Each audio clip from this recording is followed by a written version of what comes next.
Welcome to Grossly Competent, the learning, development, and adulting podcast that doesn't claim to be pretty, but will happily pretend to be slightly competent. I am your host, Steve Council, and I'm joined by my co-host, the Limburger cheese of dairy products himself, Mr. Patrick Ayleshire. Steve, you've never let a lack of information slow down a perfectly good opinion.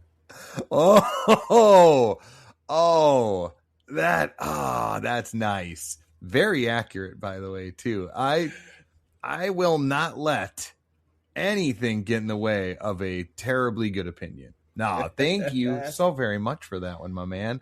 It's great seeing you. Great seeing you, Mr. Patrick. And as well. Thanks. Welcome, folks. We have quite a humdinger of an episode lined up for all of you. But first, I assume, just like me, you are wildly interested to find out who is our sponsor of the week.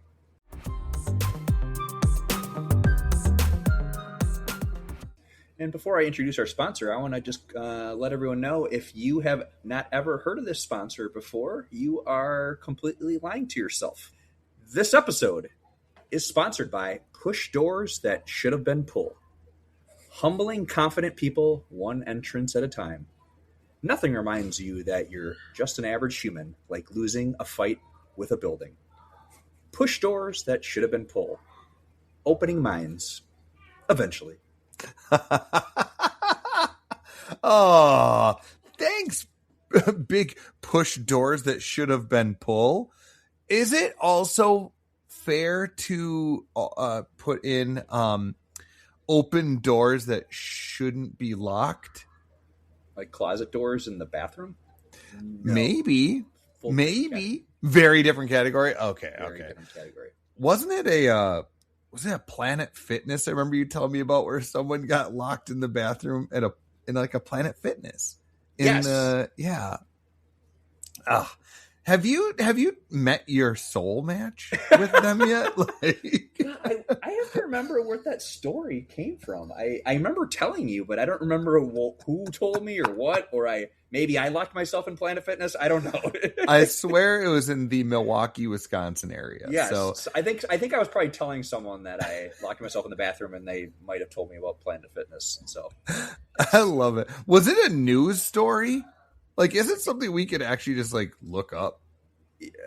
Probably, but don't do it. Because what I want so badly is to bring this person on the show. That would be wonderful. Or because we know chances are very high that they themselves are an avid listener, I would love it if they would be one of the many folks that would submit their ideas or questions for one of our upcoming episodes. That would be super rad. Well, I feel that maybe we can challenge our listeners to go back and listen to one of our early episodes, because I think that's where we talked about it. Yeah. I know we definitely talked about it. I just can't remember when. Yeah. So yeah, that'll be. You'll have to get back to us. Yes. Whoever you are. Yes, please get back to us on stuff we've already spoken about. That's going to be our upcoming episode. Just rehash everything. Is that Mike Birbiglia, right? He has the stand-up of "What I Should Have Said Was Nothing." Are you familiar with Mike Birbiglia? Yes, he's very funny. Very funny. Yeah. Actually, just very randomly, he ties in directly to the topic we're going to cover today. So that's because Perfect. that's the way he presents himself. Kind of funny, but I don't know why I was thinking of Mike Birbiglia with your comment. I don't know, drawing a blank. Anyway, that's what we call a tangent. So thank you so very much, Push Doors That Should Have Been Pulled. And I agree with you, Patrick. Anyone that says they don't know this sponsor is a big, smelly liar. So that's all I know, man. It's okay. Be a little humble. It's okay. We all push when we should be pulling, and vice versa. The same goes for when you trip going up the stairs. Ooh. Just own it. Just own it. Just be like, yep, that just happened. And if it's in public, also just own it and be like, yep. Mm-hmm. Don't try to claim the like, yeah, I totally did that on purpose. No, you didn't. No, you didn't. Steve, I have a really funny story. This is such a flashback now, but this goes back to college. It has to do with tripping on the stairs. A buddy of mine. This is a family-friendly podcast. Yes. You're talking about like when your foot hits the stairs at the wrong angle and you stumble. Sure. I'm talking about someone who actually fell down the stairs, but tripped down the stairs, we'll say. But a buddy of mine in college we were at a party, and he was going down the stairs, and he was generally a little kind of a clumsy guy. That was kind of what he was known for in high school and college. And we were at a party, and he literally like tripped going down the stairs. Just his foot slipped or whatever. I'm sure the floor was wet with beer or whatever. Sure. And as he was sliding down, like probably the last like 3 or 4 steps, very quick on his feet, everyone starts looking over, and he turns the situation around, and he gets up and he says, "Safe." So like he was sliding. My God. Home. You know what? And he recovered. It recovered very well. That's graceful, man. That is awesome. I gotta hand it to someone that can do that. Like, just like do that quick recovery. Yeah. All right. Maybe they get a pass for not knowing push doors that should have been pulled, but we all know they actually know who that is. Right. So, well, man, what's up? I've got a couple quick hits for you before we jump into our topic. I have a couple Fire things, away. and maybe listeners, you can use this as well. Mm-hmm. May or may not want to use it, but I have a couple things. One is a new out of office response for you, and another is an out of conversation for you. To get out of a conversation. Oh, like that. Oh, okay. Yeah. So interesting. Both of these happened this week, which is that's fresh on my mind. So I was sending out at work on Monday. Monday or Tuesday. I was sending out a upcoming calendar invite to a group that I host a coffee club at work. So I was basically sending the invite out, and I think it must have been Monday because it was early in the week, and a handful of people were still out of town for summer or whatever. And so I ended up getting 5 or 6 out of office replies, and most of them are your typical, "I'm out of office from this to this, and I'll be back. Let me know. Or if you need assistance, reach out to this person." One of them came in, and I was like so excited. All it said was, "I am out of office." Yes. That's it? That was it. One sentence. "I am out of office." And I wanted to stand up in a clap. Like, that was amazing. It was so brief. It was just, I feel like if I did that, someone would say, "Hey, you need to be a little bit more, just did I not provide enough detail? I kind of feel like I just told them exactly where I am. I'm out of the office. That was all it said. And I was like, that is fantastic. I loved it. And my God. I do love that. And then as far as my other half was I'm calling it out of conversation, getting out of the conversation or wanting to just wrap something up. I was at the office today, and I was speaking with a coworker I don't get to talk to too often. And we chit-chatted, talking about summer plans, vacations, state fair, Summerfest or whatever. Oh, God, that's coming up, isn't it? It is, wow. Yeah. Another probably, 3-4 weeks? Jeez. And I was, we were just chit-chat for this is under 5 minutes, whatever. Mm-hmm. And I got to a point where I think she was probably, I'm assuming, wanting to kind of get back to what she was doing. Because I was walking past her office to go talk to someone else, and she was, I'll pop in quick. And so 100%. Talking about state fair, yeah, should be fun, yada, yada. And then not like there was a big lull in the conversation. She basically just kind of went into, "Well, thanks for stopping by." It's like end of conversation right there. Yeah. I got the hint, but I was like, I want to use that. Like when I want to okay, I'm great to see you, but let's keep it moving. So I was like, "Oh, okay. Well, all right. Great seeing you. Bye." Walked away. She didn't want to talk anymore. That was clear. Did you think it was weird that she started saying that to you before you even got hello? Oh, that would be good. That hello, would be so nice good. seeing you. Oh, damn. Okay. Thanks for stopping by. Why are you yelling that to me as you run away the opposite direction? That's unusual. Thanks for stopping by. I hate your podcast. You listen? You listen? Yes. I was going to say you dweeb. But by the way, folks, Patrick and I were talking earlier, and he brought up that we need to bring back the word dweeb. Yes. And I wholeheartedly agree. I think it is such a underutilized word. So feel free to start dropping that little nugget everywhere you go, because it's it is really just a chef's kiss, beautiful word. Such a good one. Sick burn. Before we dive into our actual factual topic, I wanted to tell our audience a little something that we were talking about off the air. And that is that Mr. Patrick and I are going to see each other this weekend. And I was telling him, like, dude, I'm really pumped because, we see each other every week, but it's virtual, right? Like, so, I mean, really, the last time we've been in a room together was Disrupt HR, which was in April. So this, end of April, whatever. Yep. But this is the first time since then that we've been able to get together and hang out and whatnot. And I have been telling my daughter, because she's been asking a lot about Mr. Patrick. And she's like, can I see a picture of Mr. Patrick? I'm like, absolutely, I can show you. So I show her the picture from the podcast of the both of us wearing the bags, right?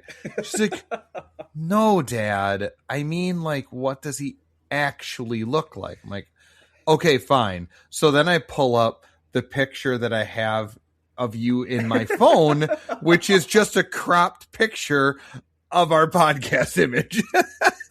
She's like, no, Dad. She's not an idiot. So she's like, no, Dad, I want a real picture of him. Like, okay, fine, I will. So then I found the picture that you and I took at Disrupt HR, which is you with a bag over your head. So obviously I'm that parent, whatever. She's like, oh my God, Dad, you are the worst. Anyway, so now that she knows that Mr. Patrick is going to be at this party they're going to on this weekend, she's very excited to see you. And I've already been planning on this, and I've told Patrick this many moons ago that he needs to make sure he brings his paper bag. So I'm going to text him when we're like walking up so he can pop it on. And I can point out like, hey, there's Mr. Patrick. And he's obviously going to be the only one with a paper bag on his head, right? What I want our audience to hear is your idea to scar my daughter. So would you mind enlightening us on this one, please? So I just randomly thought of this as we were talking about it off air, was that I was underneath the paper bag, I was going to have on a like actual Halloween mask or something just grotesque. Yeah, you flat said, I want an absolutely terrifying mask. That's what you said. Okay. We're talking about a 7-year-old here. 7. So then I would finally say, okay, fine, I'll take the paper bag off and then have this terrifying mask on. This is what happens when you make me do things, Steve. But then also I added that I was going to actually have it like Gorilla Glued on my face. So when I actually take the terrifying mask off, my actual skin will be like coming off. You see my flesh, and that would be just absolute nightmare and then for everybody. You just get down to her level and just look her in the eyes and be like, look what you made me do. God. When he told me his idea of having this scary mask on underneath the paper bag. My response was, what? I don't even remember. I can't wait to explain that to her therapist when she gets older. Because let's be clear, that is exactly who I'm going to have to explain that one to. Like, no, seriously, it was hilarious. She's like, yeah, is it hilarious? I don't know why. That one absolutely tickled my funny bone. But I definitely think we may need to get a picture this weekend and post that bad boy to the gram. Oh, and I think everyone needs to know who's hosting this shindig. Oh, I'll let you do the honors. The party is going to be happening at the man, the myth, the legend, the Silver Fox himself. Oh, man. Joe. Yep. J to the O to the always E. Yeah. Yep. So, yes, your brother-in-law is the one hosting this. And every year he puts on this. Well, he and your lovely sister put on this party where they have a giant slip and slide because they've got a big old hill. And my kids, like, don't stop talking about it for weeks afterwards. Like, it is one of the highlights of their summer. Like they love it. So Home Depot big tarp that he gets, and the whole, not an actual, like, I mean, it's a real slip and slide, but it's water. You got the hose going down, the suds, the soap. Get a little slippery, and then it's adapted over the years where the first year there was no like sandbags or anything at the bottom of the hill, and it got a little sketchy when people were starting to get close to the road. And so it was like, I would argue they still do. Yeah. Like, there's plenty of times I'm like, oh, I hope you stop. I hope you stop. I hope you stop. I hope you stop. Yeah. It's wild. So how long of a slip and slide would you gauge that to be? 50 yards? Is that? Yeah, I mean, I don't think that's out of the realm. Like, it is massive. So 40 it is. Yeah. It's pretty awesome. It's really cool. So we will definitely make sure that we have a picture with not only Mr. Joe and the two of us, but I also would love it if you could get a picture with my daughter, you wearing your real face. That would be that'd be great. That would be fantastic. Yeah. All right. So thank you for humoring me, folks. When he said that about the scary mask, I'm like, are you? And I'm the Halloween guy. Like, I love that stuff. And I was like, oh God, that is some grim business. But did you like the Instagram thing I sent you about July 5th with the Halloween? Now that July was over, I was like, this is Steve with his like pumpkin head on. Genuinely, I start thinking about Halloween roughly in April. Okay. Not even, I wish I was kidding. Like, I will start at that point thinking of like, what do I want to dress as? Like, So, my son and I, we're attempting to do a duo, but, fun. Yeah. He wants to go as the Doom Slayer from the Doom video game series. Oh, okay. And because he's going to be the Doom Slayer, I have opted to potentially be the Cyber Demon. So, because I'm so much bigger, so it makes sense. But I really have to put in some effort on my costume. I mean, well, the face matches. Yeah, I was going to say that part. Fine, but I have some ideas. I don't know if it's going to come to fruition, but I have some serious ideas I got to start building. So stay tuned. Otherwise, I might be doing something wildly different. But amazing. Meh. Well, sir, shall we? Let's do it. What do you have any ideas? I got a story or two I could probably tell you. Oh, that's right. I brought up Mike Birbiglia earlier. Seriously, this was kind of one of those things. I know I've said it before on the pod, and I will say it again. Sometimes I feel like the universe just has a way of kind of being like, you should definitely talk about this. Because I remember a couple of weeks ago, you mentioned, was that I think during the SMEs, when we were talking about subject matter experts, you said something along the lines, and I'm paraphrasing, about the power of storytelling as an educational tool. Yes. Like how it's such a powerful way to convey messages and all that kind of stuff. Well, funny enough, just this morning, I was talking to my manager. Now realize she has officially breached the 2 months. Like, so Okay. she's still very new to the organization. And I saw that she was having a meeting early on today with a colleague of hers. And I just was like, hey, so how'd your conversation go with that?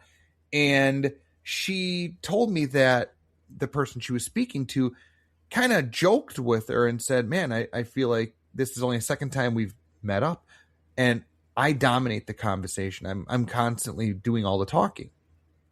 And I really liked her response, which was, I am at the point of my onboarding where all I want to hear are stories. And I really, like, it was, as soon as she said it, I kind of got this like, oh, we definitely need to talk about this. And I remember whatever it was, 2 weeks ago when we recorded that episode, 3 weeks, whatever it was. Yeah. And I remember when we were talking about, my God, we really do need to talk about that because it's such a cool idea. And then she said that this morning. I'm like, okay, we're gonna absolutely make sure that we talk about that. So yeah, I was really kind of want to dive into this idea of the art of storytelling in the professional space. Yes, I think it's really important because we've talked about this before, and I mentioned it before, as far as trying to make training not only relatable but have it stick. And stories stick.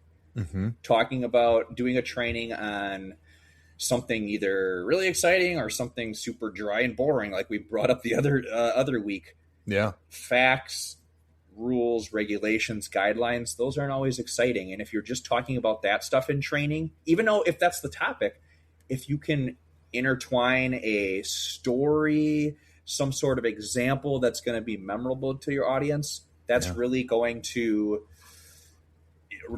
stick with them, and that's going to be something that they'll remember weeks later, months later, versus just what was the date that someone said, May 5th of blah blah blah, like. And so I was actually kind of thinking about this. This kind of relates to what we're talking about, but it's more so about just like personality and how people treat you. So in a training, like you and I, Steve, we're treating our audience. They are the customers. They're the employees. We want them to walk away with a rewarding and memorable experience. So I was reading this memoir that I just finished actually earlier today, and it was on Cameron Crowe, the movie film writer. So Fast Times at Ridgemont High, Almost Famous, which is like my favorite movie ever. So his memoir is called The Uncool, and it's about his time as a rock writer for Rolling Stone magazine. Journalist. So that's cool. Awesome book. But there's a quote towards the end of the memoir that said, "Standing in the courtyard, I learned that over time the details fade. What lasts is the way someone made you feel." And it's so simplistic, but like he's talking about how the movie which came out in 2000, they ended up making a musical about it in I think like 2019 or something like that. And he got to the point where he was talking about how it was like opening night, and he was basically talking to these people in this courtyard before and after the show, and just like soaking it all in, and just kind of tying up the story at the end, and basically saying that quote of, it's how you make people feel. And he's talking a little bit about it, how his mom and his dad or whatever, the family. And so I thought that was kind of cool, because that relates to training in a way where, you've had people come up and say, I didn't think it was going to be that bad, or it wasn't as bad as I thought it was. And it wasn't, I thought it was going to be terrible. But you made it fun. You made it engaging. And so I don't know. That kind of stuck out to me when I was reading that earlier today, and then talking about this topic. I was like, oh, that's a good kind of. Yeah. Oh, I do. I love that line. And funny enough, what did we talk about just last week? Is this idea of, yes, please make me feel feel important. Yep. And you said it very early on in when your rebuttal, and that was where stories are relatable.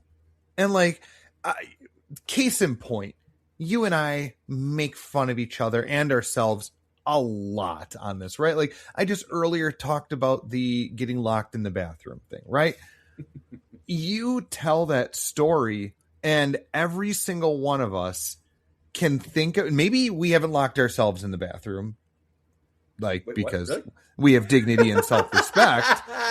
No, but we've all done those things where, like, when you tell that story, and sincerely, folks, if you are not familiar with Patrick's telling of this, you really owe it to yourself to go back to the episode, The Tale of the Locked Bathroom. You really, really need to. Genuinely, it's one of my favorite episodes because that is not what we were planning on talking about. And it is just so ridiculous. But what I really love about that is everybody that listens to it or has heard it can think to themselves of a time that they did something that was embarrassing or put themselves in this like predicament. And it turns out that the solution was always right in front of them. Like, oh my gosh, are you serious? Like, so I love that. Like, you're right. It is. It's so relatable. It is. Storytelling is genuinely the difference between someone that knows a topic, the material, a thing, and someone that understands that material. Like, I can tell you all day long that I know that the moon has less gravity than the earth. Okay, cool. But if an astronaut was to have the same conversation with you and I, that's a story. Because they can talk about when they stepped out of the shuttle and they took that first step and they had a bounce to it, how it made them feel, the aesthetics of the scene, the environment, just the dark of the space. Like, they can get into all that. That's much cooler than me just saying, did you know the moon has less gravity than Earth? Yeah. That's the key. Like, being able to have that lived experience is what makes the story. Like, you and I, we know a thing or two about being very ugly, but we've also experienced it. So we can really tell stories about it. One, we are not ugly. And B, we are amazing looking creatures. And the world is flat, by the way. But no, those are both BS. Yeah, to your point. Those are both? Those are both? Was that a slip? We're not ugly. We're not ugly. And we are amazing looking creatures. Oh, the third. I said both. I said three things. Yes. We're not ugly. I think it was supposed to be a one sentence. We're not ugly. We're amazing. And the world is flat. I digress. Personal narratives. When I was teaching, that was what it was about. Telling a story to get the reader of your story, your paper, your book that you're writing. And this is what I'm telling fourth graders is that you need to have some sort of like catch or hook or excitement. Mm-hmm. Just jumping in and saying the Earth is X amount of miles away from this. Okay. But how are you making that more engaging and entertaining for your audience? And so it goes back to, oh God, I'm not going to get into this story, but I'm sure I've told this before about when I was teaching the personal narrative story I always gave the fourth graders was when I was a child at the mall with the escalator. I think I told that story. You did. Yeah. Got the little pinch. Ouch. Don't sit on escalators, ladies and gentlemen. But that was a story that they loved. They thought it was the funniest thing ever because it was. But that got them to say, okay, now I could have told that story in a really boring way. I was at the mall one time. I was like 9 years old, and I sat down on the escalator, and then I stood up, and it hurt. I was like, ow, I got pinched. And then I went home. Can I interject on this real quick? Yeah. I'm actually going to argue with you a little bit on there, only because it's still a story. Even like if you're not this amazing, well-developed storyteller, Okay. Yeah. there's a difference between just saying sitting on an escalator can be dangerous. And that's it. You're like, oh, cool, dude. Or be Right. like, when I was younger, I sat on an escalator and I felt a pinch and it really hurt. And it turns out like I got a big cut. Yeah. Ow! Like, even though that wasn't like the most beautiful prose on the planet, right? Sure. It still gives personality to it. Yes. Like inherently, because the person that's telling you the story, you can't help but like think of them in the situation. Mm-hmm. I don't know. Like, I see what you were saying preface- though, but yes. I should preface that any story I have ever told on this podcast, this is a fictitious. We're not real, so this is AI generated, and Very I have true. never locked myself in the bathroom at work. I have never gotten pinched by an escalator. I have never stared at an eclipse.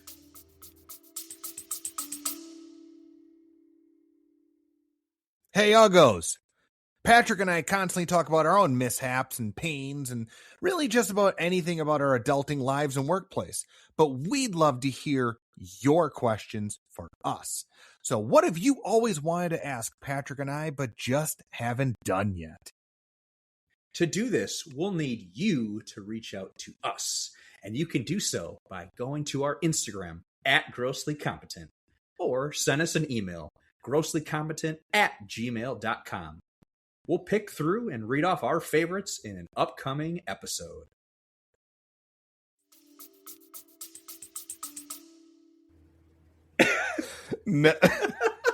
How can you stare at an eclipse, Mr. Robot? That would mean you have organic eyes. Beep, beep, boop, beep, beep.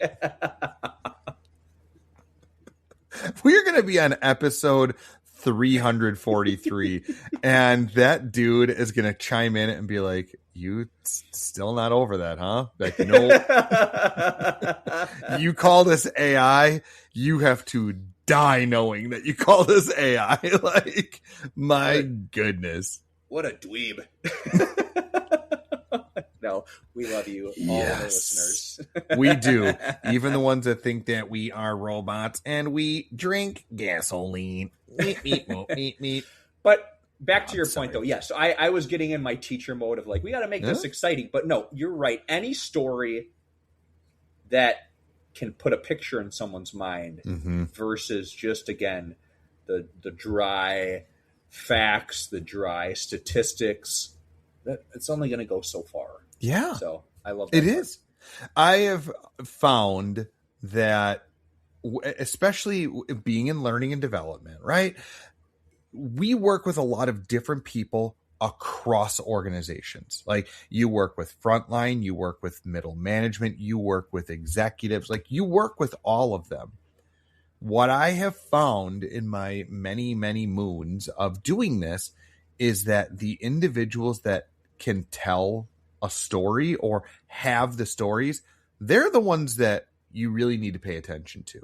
Like, they're the good ones. And even if you get the frontline individual that can start telling stories, like, oh yeah, I had this one thing, this might be a bit generic, but genuinely that person or that frontline person is material for growth. Like, because they are starting to now incorporate that powerful piece into their professionalism. And when they start having those conversations with other employees, they're going to start having that with your customer base. And people like stories. They like stories because it takes the sales kind of transaction piece out of things, and it makes you feel like you're having just a conversation with a friend or a coworker, a colleague, a confidant of some kind. Like, I've noticed that in the individuals that are in those higher up positions or a manager or something like that, that still very much stick to the technicals, they're kind of, they're selling themselves on too much of what they really are. And I hate to say that they're not of the caliber they're claiming, but it's the truth. Like, it really is. Everybody has those licks. Everyone has those stories. You and I, how many times do we tell stories about the things that we've done in our professional careers that have blown up in our faces, right? Like, we had an entire episode where we just talked about that, where I didn't get buy-in from managers. And why was that? Because I was trying to portray that I knew more than I did. Yeah. I mean, really, I had a good idea, and I really did like my idea, but I should have asked. I should have gotten that buy-in, but I didn't. But the fact that I'm able to tell this story, I have a feeling there's people out there listening that are going, yeah, I've totally done that. Like, I've totally bit off more than I can chew at work. And man, did it blow up in my face. Yes, but the fact you can tell that story is so powerful. Well, one, it's a learning experience. And two, go back to our any training that we facilitate, Steve.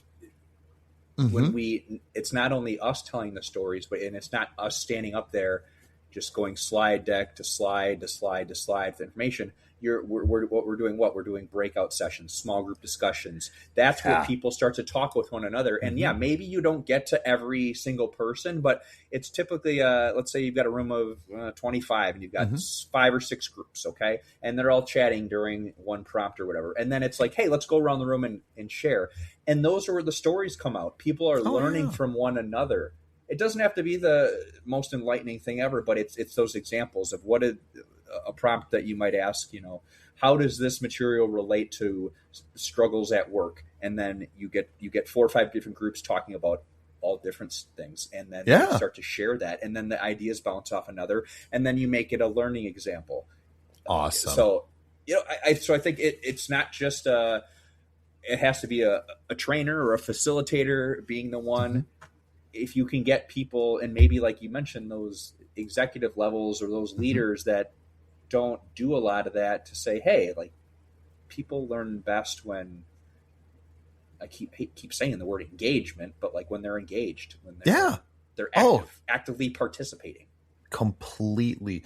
I'll even go a bit further, and I would just say managers in general, like, if you have anybody that works for you, become a good storyteller, because those, like, your employees will learn from you a heck of a lot more, rather than just, we talked about this, I don't know what, a couple months ago, or maybe even like within a month, just how dry and stale like compliance training can be, right? Mm-hmm. And yes, it can be. However, you can add engaging pieces to it.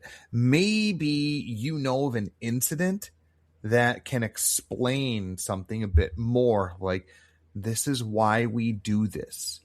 This is why we have this conversation about fire safety or severe weather, because there was a time that this really bad storm came through and we didn't shut the windows in time. And this, like, so people can go, oh, wow, like, there's precedent. Oh, cool. Okay. And maybe they won't remember that story for the rest of their lives, but they'll understand how that story made them feel. And it kind of gave them that, oh, okay, now I know. Fair. Interesting. Now I know how important that is. Thank you for telling me. We've had that at work, where a few years ago, as we started coming back to the office a little bit more, there wasn't really, it was just a kind of a honor system of like, hey, come in once or twice a week, whatever. It was kind of determined by your manager. And that was kind of that. And then all of a sudden there was a fire drill. And it was going around the building that I work in, of like, oh, well, and it was one of those communication things where like not everyone got the memo, because like this, it wasn't like alarms were going off, but it was more like, hey, we have to get out of here.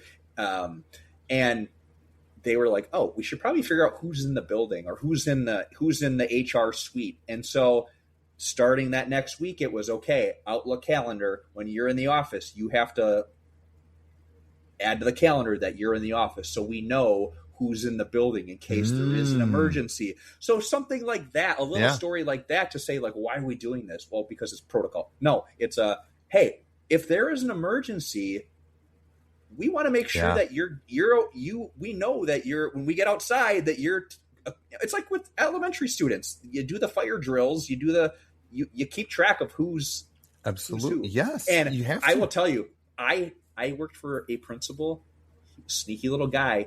He would do this thing where he would grab a student as we're going outside. Because teacher, I'm in the front, right? I have to make sure that I'm in the front of the line. He would sometimes grab a student, and then you'd get out there and you'd count how many kids you got today. Oh, we got 21. 20. Shit.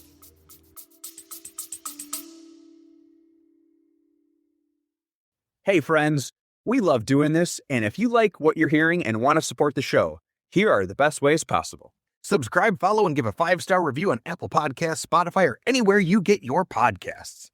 You can visit us on Buzzsprout at grosslycompetent.buzzsprout.com. Here you can become an active supporter. Or give us a shout on Instagram at Grossly Competent. And please tell your friends, family, coworkers, or that awesome learning and development person at your company about this podcast. We appreciate all of you more than you know. Any support out there you can throw our way truly means the world to us. We're grateful we get to bring it to you each and every week. And now, back to the show. Oh, no. But, gosh. I know. Sweating. But yeah. That's the reason you take attendance, you do that. It's a safety thing, and it's you can't, with people's lives especially, you can't fool around and mess around with that. So beyond true.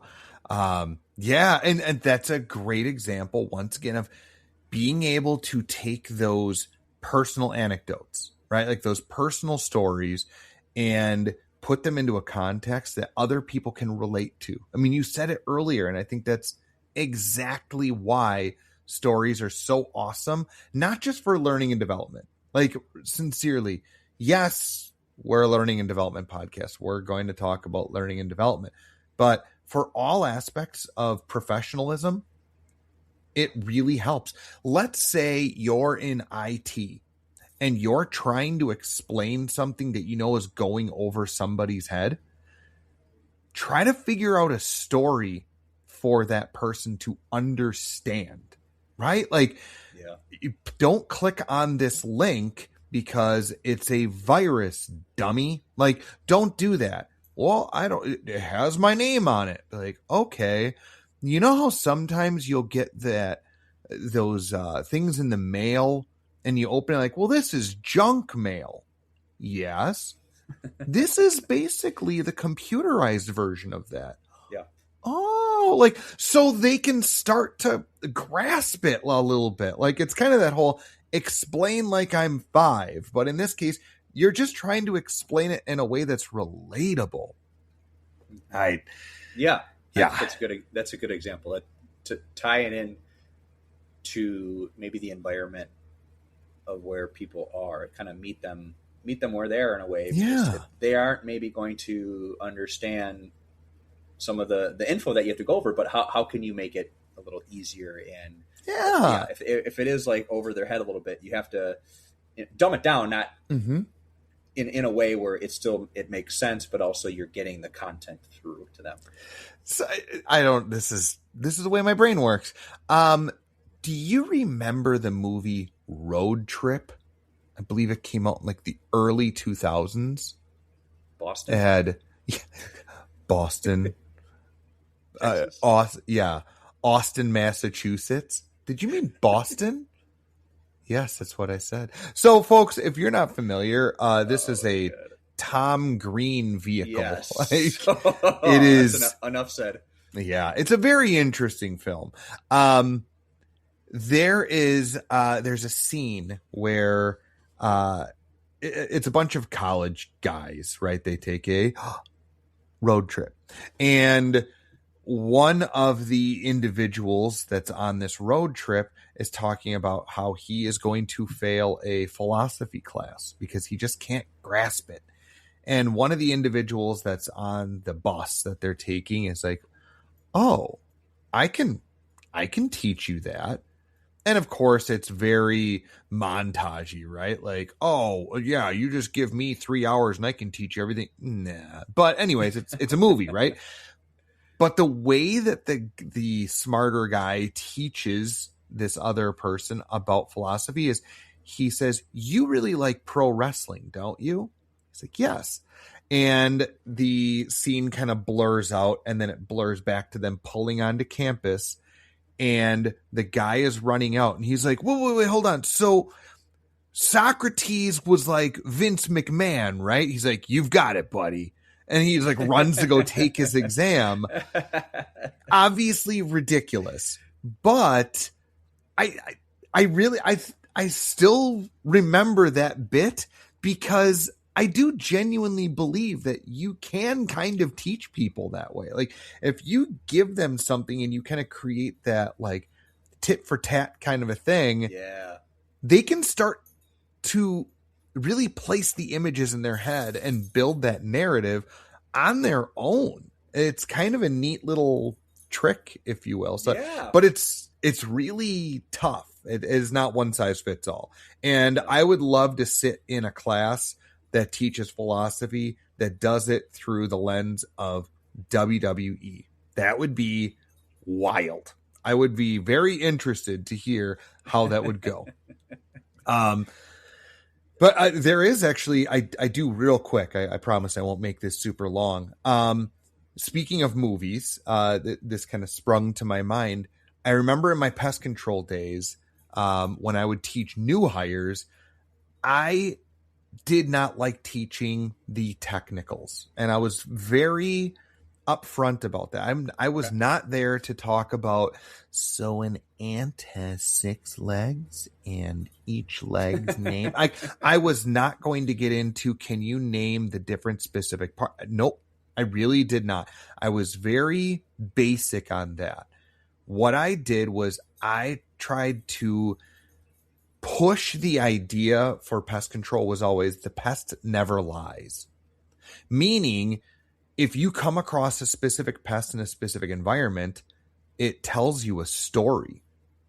And up to you to figure out what that story is. So for the sake of just brevity here, if you come into my house and there's flies all over the place, the story is chances are I'm a very dirty person. Maybe I haven't taken my garbage out in a long time, or maybe there's something that's moldy or whatever, right? But that's a story. That's something for somebody to try to solve. Well, one of the situation scenarios that I would train when I was talking about stored product pest, which is a type of pest, was a exercise called Joe's Apartment. And that has nothing to do with Silver Fox Joe. or the late 90s film of the same name.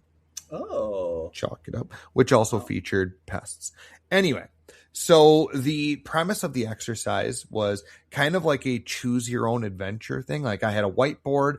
I drew an overlay of this apartment. And I showed okay, these are the rooms, this is furniture, whatever. And I would have the group try to solve this dilemma. And the dilemma was very simple, that Joe, the apartment dweller, was seeing these very small little beetles in his kitchen in a couple random places very sporadically. And that was all the information I gave him. Okay, solve it. Because as pest control technicians, that's the kind of info they were getting. Okay, what am I supposed to do? And I was a big advocate of, you're not just spraying and praying. You're not just dousing the world in chemical. Please don't do that. Solve the problem, dude. It's much easier to do. Or I should say much better for the environment to do, because that's really the truth. And people loved it. They absolutely loved it, because they'd be like, I want to check this cabinet. I'd be like, okay, you check the cabinet. there's some plates, there's some cups, but there's nothing else there. It was kind of like, so I've never played Dungeons and Dragons, but it's almost like what it would reminds me of, right? Like, you check the bathroom and you found one. Like, and they're like, no way, there's something in there. No way. And they would really get into it, but it forced them to start coming up with very different ideas than what they were used to. And it like still was, I would definitely put it in my top 3 favorite things that I would ever train on consistently. It was always really so much fun because every time they got to that pinnacle moment where they solved it, and it was always one person after a while sitting there going, wait a minute. And I knew it. Like, you could almost see like the flicker. I'm like, oh, they got it. What's happening, man? And then they would say the answer. I'm like, oh, let's talk some more, baby. Yes. Like, it was so awesome. It was a really cool experience. And I have people that have come up to me years later and be like, oh my gosh, remember Joe's apartment? Like, may I never forget. But the crazy thing is that was a true story. It was legitimately 100%. That entire scenario was a legitimately true story. The only thing I may have like not fabricated, but kind of played around with was like what people saw in cabinets and stuff. I don't remember that stuff. Yeah. Like, I remember some, but not nearly to the level of detail that I was portraying, but they were able to solve it over time. It was really cool. It was such a fun experience. When you make, a group kind of do the work for you, you make it interactive. Yeah. That becomes a way better learning experience than sitting there staring at a screen, having to read all the words and yawning or looking away so you don't fall asleep, or just, I think that's really cool. I mean, I really like that idea. I've done something similar as far as having a course, and I'm just going to throw a word out there because I'm not drawing a blank on the exact class, but let's say it was some sort of like recognition strategies. Okay. Oh. Or let's say leadership, types of leaderships, right? Different types of leadership categories. And what you do is you offer, these are the ones, so these are the recognition strategies we're going to learn about today. And that there's like 4 or 5, okay? And then you essentially assign them to a group. Sure. And then they have to do the research. They have to talk about the pros, the cons, what they prefer. And then it's a quick little presentation. It's, it's a group activity that you already know all about them, but rather than them having it's one of those where maybe a story is hard to tell, where like you have a lot of information to go over. So, hey, you know what? You're going to do the research. We're going to learn from one another. And then they get to hear 3-4 different ideas, but not just from you. And maybe you make them act it out or do something like that, where it makes it's going to, the time go quicker. It's, when people are get up moving around, having those conversations, it's just so much better than the alternative. And on that exact type of like learning environment, now put yourself in the audience. Like, you're part of the groups that have to do the presentation. And this is actually me just genuinely asking you. I already have my thought and opinion on it, but we've all, like, you've certainly been in the audience for those kinds of things, right? Like, oh, we're in a little group thing. Okay. At the end of the day, what are the presentations that resonate with you the most? Is it the one where everybody stands around and just reads off their piece of paper, like, okay, I'm going to read my part, now you read yours? Or is it the group that made it kind of goofy and like whether they made a song or they make a skit or they do something that makes it relatable? And I know I'm leading the witness on this, but that's really it. Like, is that not, like, I don't know. That's what always resonated with me. It was like, those are the ones that like you can laugh at and go, oh, that's awesome. Like, that's so cool. It's memorable. It sticks. And absolutely. I think that's very true. Of those are the ones that you'll walk away thinking like, oh, that was actually really, that was creative. Yeah. That was funny. And it's something I will remember for a while versus just the few reading off their sheet. You actually just kind of popped something in my head with that.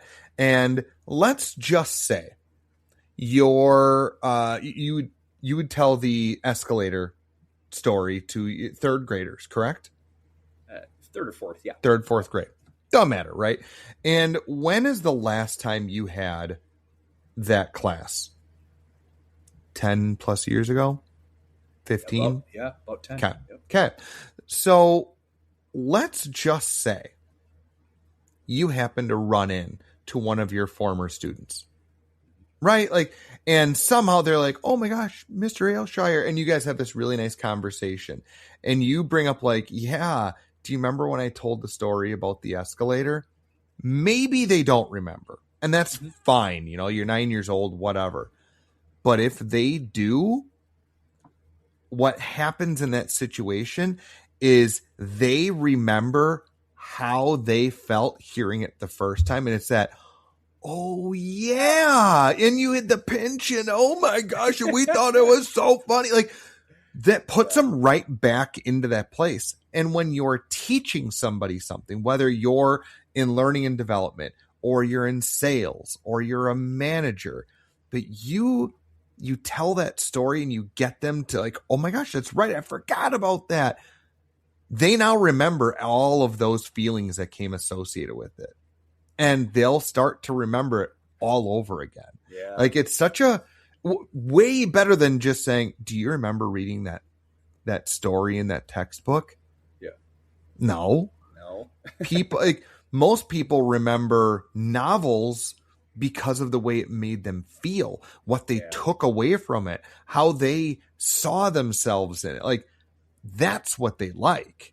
That's the escapism part of it. But that's a story for a different day. But when you said that about like them remembering it, yeah. And even if they don't remember it for the rest of their lives, you remind them, you got them right back again. Mm-hmm. You just hooked them right again. For sure. Yes. Such an awesome, powerful piece. Hell That's yeah. So true. Well, so good. I have a question for you. I have an answer. Do you know who continues to tell stories about how ugly we are each and every week? Joe? Also very true. That's not what I was looking for, but you're right. Oh. Spinnerooski. It is indeed, folks. It is the Spinnerooski. While Mr. Patrick fires up that bad boy of a wheel, a reminder for all of our lovely listeners out there, each episode we spin the Spinnerooski. It's a wheel of names that might belong to the woman who so generously shoved Mr. Patrick and I into the Ugly Club all those years ago. And the goal of the Spinnerooski is that it eventually will land on her name so we can thank her properly. You ready to rock this, Biz? Yep, warm it up. Yeah, warm up. Yeah, Steph. You don't want to pull anything. All right. Patrick, spin that rooski.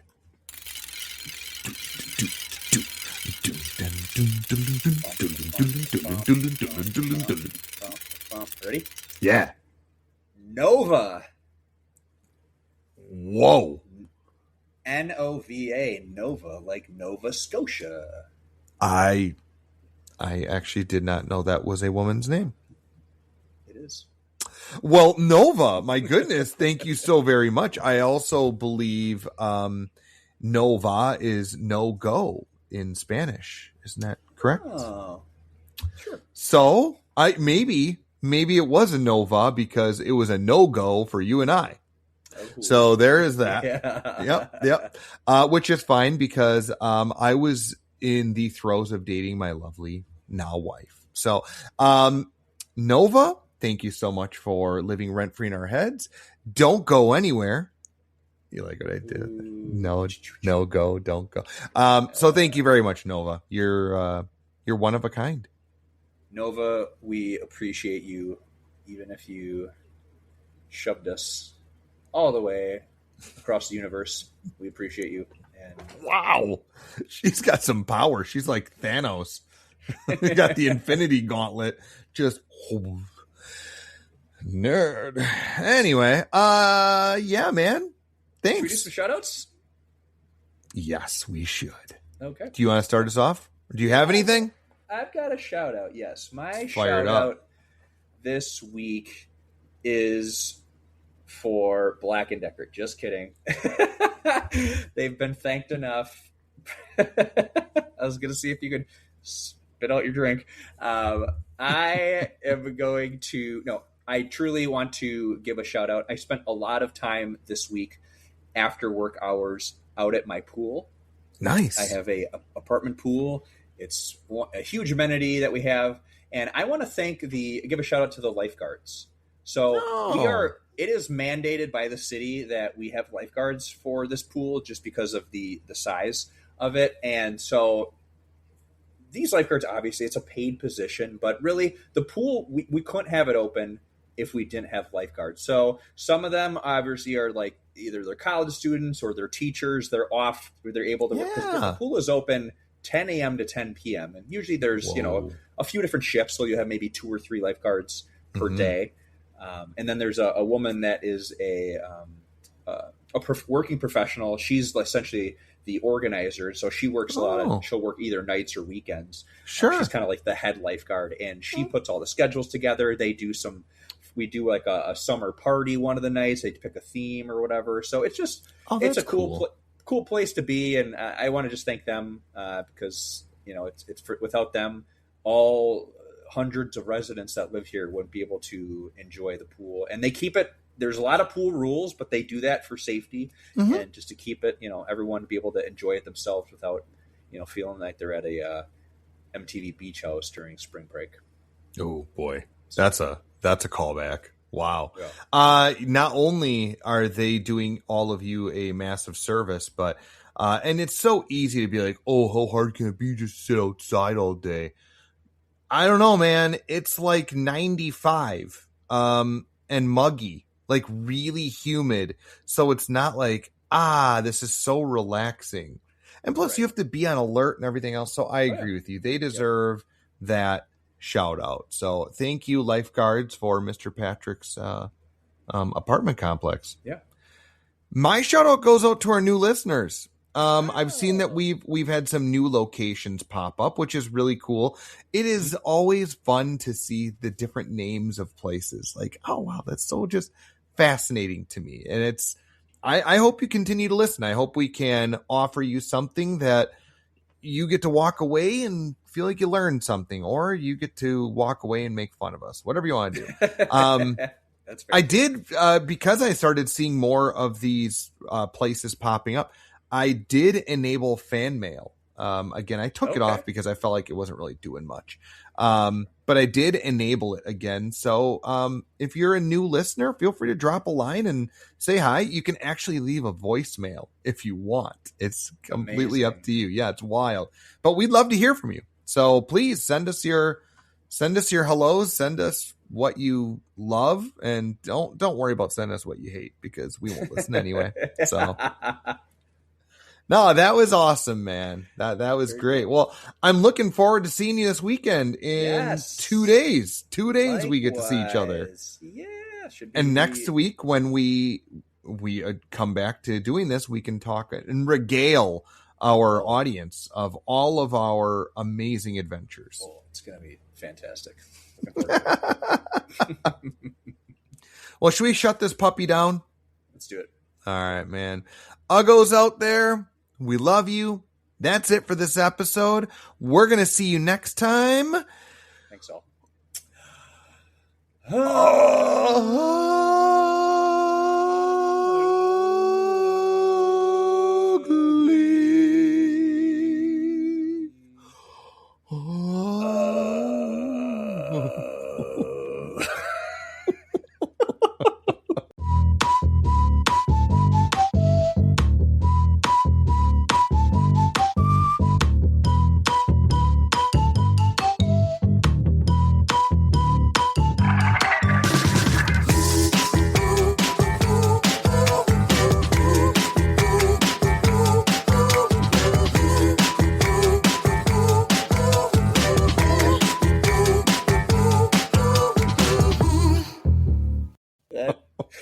Kind of hurt. It's like a didgeridoo right there. Oh, Those things are so cool. I've seen people use those in person. It's fantastic. Ugly out. Ugly out. Ugly out. Ugly out. Ooh,